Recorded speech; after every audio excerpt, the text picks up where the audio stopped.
his 4 years of underage wandering, Alchemy Academy was his father's favorite, which meant it was the most likely to land its student body in the Ivy League.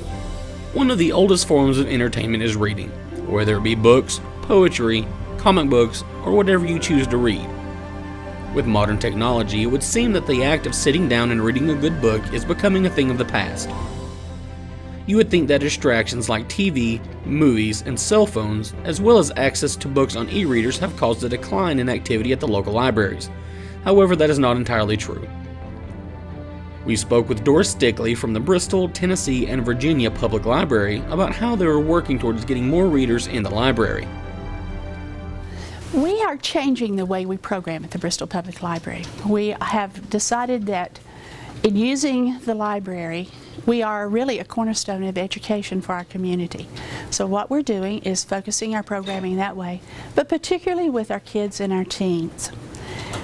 When you have children going back to school, as most parents at this point are ready for them to, and you're going to need the library for resources. We're in the area downstairs on the first floor where there's reference. They're always willing to help kids find books. Upstairs in our children's library, there are many, many kinds of things that are used as resources for reports at school. They're designed specifically for that.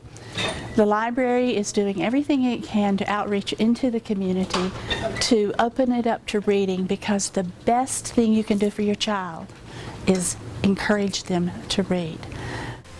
Now, if you're one of the many people who like to read, but either you can't focus or you weren't raised in a home where reading was an important part of your daily life, then sometimes it can be difficult to get into the habit of reading. There are books out there for every type of reader, regardless of your interests. Doris went on to give us some pointers to those of us who would like to make reading a new hobby.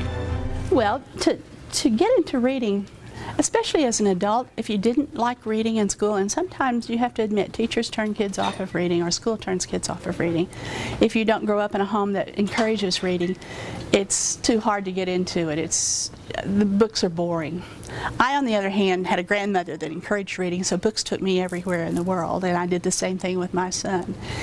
I would say there are so many ties between things like television shows and movies and reading today, books, but read the book first, see the TV show or see the movie, and compare the two, because you might find out that the book actually was better. So many things now are targeted toward a young adult audience, which is your age group and other age groups we get such fantastic response from in our teen programs. Those books tend to catch even a little bit of a reluctant reader. Tends to catch their interest, holds their interest. Reading can become a sanctuary. It can become a stimulus for you. It can broaden your world. It can narrow your world to a focus where you can shut everything else out. It is still fundamental to our learning processes, and I think to who we are, to read a good book.